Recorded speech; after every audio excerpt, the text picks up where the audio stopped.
दोस्तों, आइए जानते हैं भारत में मुगलों के शासन के बारे में। मुगलों ने शासन करना शुरू किया था भारत में सन 1526 में। भारत में मुगलों के वंश का संस्थापन बाबर के द्वारा हुआ था। मुगल राजाओं का काल 1526 से सन 1857 तक था। बाबर ने 1526 में मुगल साम्राज्य की स्थापना की थी। पहला मुगल राजा बाबर उज़्बेकिस्तान से आया था।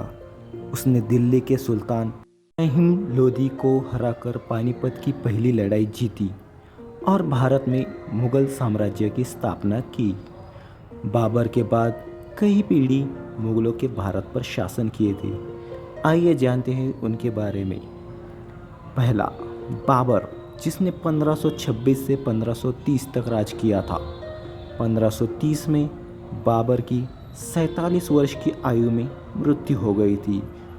दूसरा, हुमायूं 1530 से 1540 और फिर दूसरी बार 1555 से 1556 तक राजा बना था।